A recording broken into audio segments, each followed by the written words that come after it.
হয়, মই বৰ্তমান উপস্থিত আছোঁ এটা ৰাস্তাত।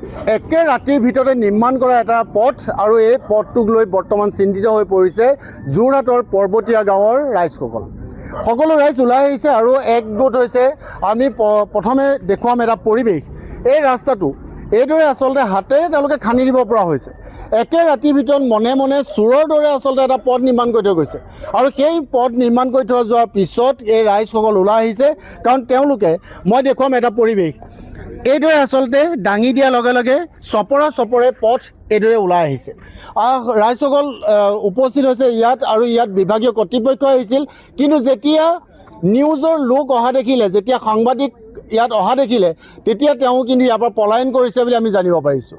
কেইবাজনো লোকে তেওঁলোকৰ সেই ভিডিঅ' কিন্তু মোবাইলত আবদ্ধ কৰি ৰাখিছে। মই বৰ্তমান উপস্থিত আছোঁ যোৰহাটৰ পুলিবৰৰ এই পৰ্বতীয়া গাঁৱত, আৰু শ্ৰী শ্ৰী লেটুগাম সত্ৰৰ সন্মুখত উপস্থিত আছোঁ। মোৰ সতীৰ্থক পৰিৱেশ মই প্ৰথমে দেখুৱাবলৈ অনুৰোধ জনাম। এইদৰে আচলতে খান্দি থৈছে, এইদৰে খান্দি থৈছে সম্পূৰ্ণ পথটো, আৰু এই পথটোত প্ৰায় 1 ইঞ্চি, মাত্ৰ 1 ইঞ্চি ব্লেক টেপিং কৰিয়ে তেওঁলোকেও নিজৰ কৰ্তব্য সামৰিলে। আচলতে এই পথটো বহুত দিন জৰাজীৰ্ণ হৈ আছিল, বহু আবেদন নিবেদন কৰিছিল, তাৰপিছত এই পথটো আবণ্টন হৈছিল, আৰু একে ৰাতিৰ ভিতৰতে এইদৰে আচলতে তেওঁলোকে পথটো নিৰ্মাণ কৰি আচলতে ৰাইজৰ বাবে এটা উপহাস তেওঁলোকে কৰি থৈ গৈছে। ৰাইজক সকাহ দিবৰ কাৰণে এই পথটো বনোৱা নাই, ৰাইজক উপহাস কৰিছে আচলতে তেওঁলোকে। আমি যিটো পথৰ দুৰৱস্থা দেখিছোঁ, প্ৰথমতে মই এজন দাদাৰ ওচৰলৈ যাম। কি ক'ব দাদা, একে ৰাতিৰ ভিতৰত নিৰ্মাণ কৰা এটা পথ, আৰু এতিয়া চপৰে এৰি গৈছে? তাকেহে, মানে এই ৰাস্তাটো বনাওঁতেনে মানে আপোনাৰ কোনো পোহৰ ব্যৱস্থা নাই। এখন এ চি লৈ পেলাই মানে পোহৰত কাম কৰিছে, কোনো এ চি লাইটৰ পোহৰত মানে কাম কৰিছে, কোনো ব্যৱস্থা নাই, জেনেৰেটৰ নাই, আৰু এনেকুৱা খৰতকীয়াকৈ কাম কৰিছে, মানে কোনো চাফ চিকুণ নাই। তেল মাৰিছে যদিও য'ত ত'ত মাৰিছে, মানে কাম হ'ব লাগে সোনকালে। 3 ঘণ্টাত 1 কিলোমিটাৰ ৰাস্তা বনাই শেষ কৰি দিলে, মানে 1-1.5 কিলোমিটাৰ ৰাস্তা শেষ কৰি দিলে। সেয়াই চাওক, আপোনালোকে নিজে দেখুৱাওক, ইমান বেয়াকৈ কাম কৰিলে। মানে আমাৰ গাঁৱৰ মানুহখিনিয়ে 2012 চনতে এইটো ৰাস্তা বনাইছিলে, এতিয়া 2026 চনত আমি ৰাস্তাটো যেনে তেনে আকৌ পাইছোঁ বেয়া হ'লত। এতিয়া আমি যাবলৈ ব্যৱস্থা নাই, ৰাস্তাটো ইমানেই বেয়া হৈ গ'ল। আকৌ কেতিয়া হ'ব কি কথা নাজানো, সেইটো কাৰণে আমি অনুগ্ৰহ কৰিছোঁ তেখেতলোকক সোনকালে ৰাস্তাটো মেৰামতি ভালদৰে কৰে। বিভাগীয় কৰ্তৃপক্ষ ইয়ালৈ আহিছিলে 2জন, আমি চিনি নাপাওঁ। তেখেতলোক আহি চালেহি, তেখেতলোকে ক'লে আকৌ আমি খান্দি দিম। আকৌ খান্দিবলগীয়া কিয় হ'ল? আৰু ৰাতি জানো ৰাস্তা কাম কৰে? যদিও কৰে, লাইটখিনি ভালকৈ ব্যৱস্থা কৰি কৰক, তাতো আমাক ক'বলগীয়া নাই। ৰাতিও কৰক, কামখিনি ভালকৈ কৰক, ৰাস্তাত পোহৰ দিয়ক ভালকৈ। নাই, কোনো পোহৰ ব্যৱস্থা নাই। এখন AC গাড়ী পোহৰত জানো কাম কৰে? খুব হাস্যজনকভাৱে আচলতে এখন গাড়ীৰ লাইটৰ পোহৰত এটা পথ নিৰ্মাণ কৰি থৈ গ'ল। এখন AC গাড়ীৰ লাইটৰ পোহৰত, হেডলাইটৰ পোহৰত কাম কৰি থৈ গ'ল। আচলতে কি আমাৰ এই অসম চৰকাৰ ইমান দৰিদ্ৰ নেকি যে তেওঁলোকে এটা জেনেৰেটৰ ইয়াত ব্যৱস্থা কৰি ল'ব নোৱাৰিলে?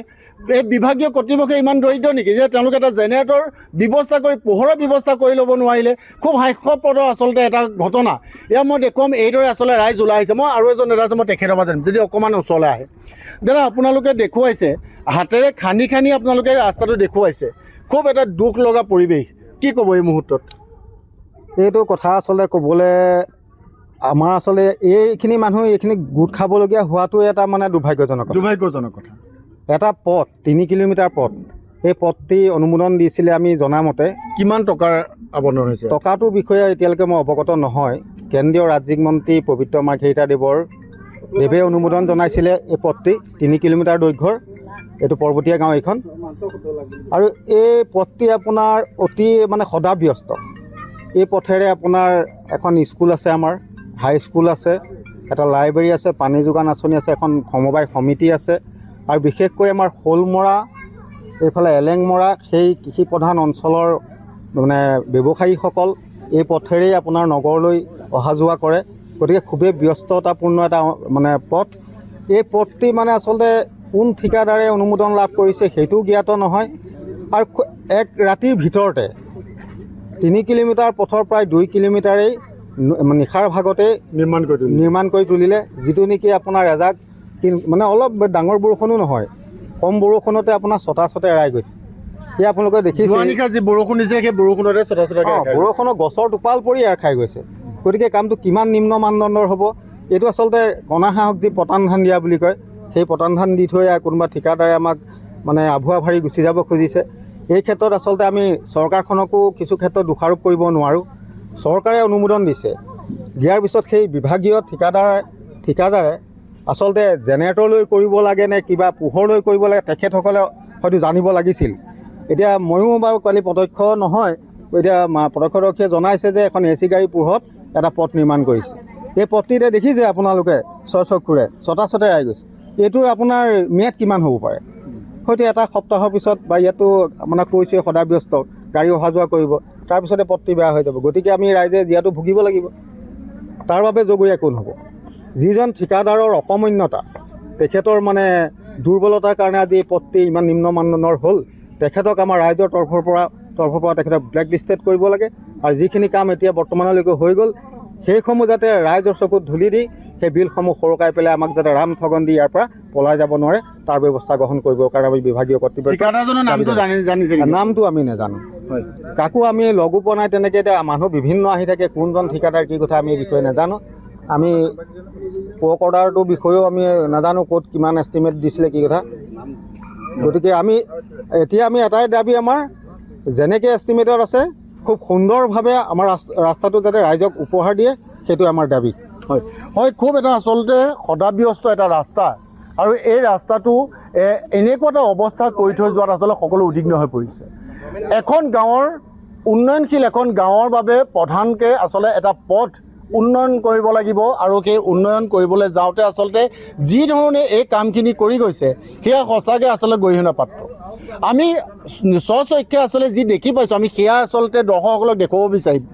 এইদৰে পথৰ পৰা চপৰকৈ মোক সতীৰ্থক দেখুৱাবলৈ অনুৰোধ জনাম, চপৰকৈ আচলতে এইদৰে উঠাই নিছে, আৰু তাৰ বাবে এই পথটো কিমান দিন আচলতে আয়ুস পাব সেয়াও চিন্তনীয় বিষয়। মোৰ সন্মুখতে কেইবাগৰাকী মহিলা আছে, মানে অকণমান আঁতৰি দিয়ে, মই বাইদেউ ওচৰলৈ আহিম। কি ক'ব বাইদেউ, আপোনালোকৰ গাঁৱৰ বাবে এটা ৰাস্তা আহিছিল, পথ আহিছিল, সকলোৱে আনন্দ পাইছিল চাগে, কিন্তু তাৰপিছত ঠিকাদাৰে যিধৰণে কামখিনি কৰি গ'ল সেই কামটো লৈ আপোনালোক সন্তুষ্ট নহয়, চপৰকৈ উঠি গৈছে, কি ক'ব এই মুহূৰ্তত? হয়, চপৰকৈ উঠি গৈছে, কিবা বালিৰ ওপৰতে হেৰি হালকেইটা হেৰি দি দিছে ৰাস্তাটো, তাৰপিছতে উঠিয়ে গৈছে আৰু ৰাতি কৰিছে, ৰাতিপুৱালে এইবিলাক উঠি গৈছে। ৰাতি কৰোঁতে কোনোবাই দেখিছিলে নেকি? দেখিছে, গাঁৱৰ মানুহ লাগি আছিলে, তেওঁলোকে কৈছিলে যদিও মানে কথাখিনি শুনা নাছিলে, নুশুনাকৈ কামখিনি কৰিছে। বেছিকৈ কলত কামখিনি ৰখালে যদিও একো ভালেই নহ'লে, ৰাতিপুৱালৈ ৰাস্তাখিনি বেয়া হৈ গ'ল। ইয়াত তাতে স্কুল আছে, ল'ৰা ছোৱালী কলেজলৈ যায়, টাউন যায়, কামলৈ যায়, চবৰে অসুবিধা হয়। ৰাস্তাখিনি বহুত বেয়াই হৈ গৈছিলে। আহিলত আৰু সকলোৱে ভালেই পাইছিলে ৰাইজে। এতিয়া ৰাস্তাটো আকৌ পুনৰ ভাল কৰি দিলে ভাল হয়, আৰু অলপ দিন যোৱাকৈ ভালকৈ অকণমান বহল হ'লে ভাল হয়। অকণমান বহল হ'লে বেছি ভাল লাগে, দুখন গাড়ী যাব পৰা হ'ব লাগে, তেতিয়া মানুহৰ সুবিধা হয়। যথেষ্ট হয়, আচলতে ৰাইজৰ বহু অভিযোগ আছে, আৰু সেই অভিযোগৰ ভিত্তিত আচলতে আমি আহি ইয়াত উপস্থিত হৈছিলোঁহি। ইতিমধ্যে চৰকাৰী বিষয়াও ইয়ালৈ আহিছিল, কিন্তু তেওঁলোকক খুব সদুত্তৰ দিব নোৱাৰিলে। তেওঁলোকে কৈছে ৰাস্তাটো উঠাই আকৌ নতুনকৈ নিৰ্মাণ কৰিব। আচলতে এই ৰাস্তাটো উঠাই আকৌ নতুনকৈ নিৰ্মাণ কৰাৰ পৰ্যায় কিয় পাবগৈলগীয়া হ'ল? প্ৰথমতে যিজন ঠিকাদাৰে আচলতে কামখিনি কৰিছিলে সেই ঠিকাদাৰজনে কিহৰ বাবে ভালকৈ আচলতে কামটো কৰিব নোৱাৰিলে? এইদৰে আচলতে চেণ্ড গ্ৰেভেল পেলাই তাৰ ওপৰতে ব্লেক টেপিং কৰিছে, আৰু যাৰ ফলত এইদৰে উঠি গৈছে সম্পূৰ্ণ ব্লেক টেপিং, আৰু তাক লৈ সকলো অসন্তুষ্ট হৈ আছে। মই দেখুৱাম এইদৰে ৰাইজ উপস্থিত হৈছে। দাদা, আপুনি ঠিকাদাৰজনৰ নাম কৈছিলে? নামটো কি ক'লে? ৰমেন বৰুৱা বুলি এতিয়া জানিবলৈ পাইছোঁ। হয়, ধ্ৰুৱজ্যোতি বৰুৱা আৰু ৰমেন বৰুৱা এনেকৈ বুলি এতিয়া জানিব পাৰিছোঁ।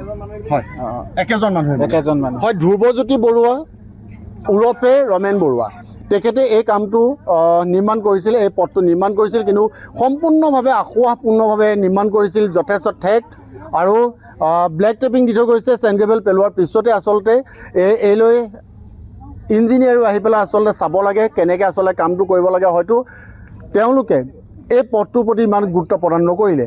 ইফালে বান বিধ্বস্ত অঞ্চলসমূহে কন্দনৰত অৱস্থাত আছে, তেওঁলোকৰ ঘৰ বাৰীক লৈ কন্দনৰত অৱস্থাত, কিন্তু তাৰপিছতো যি জেগাত আচলতে চৰকাৰে পথ নিৰ্মাণ কৰিবলৈ লৈছে সেই পথ নিৰ্মাণ কৰোঁতে কিন্তু বহু আশাপূৰ্ণ হৈ আছে।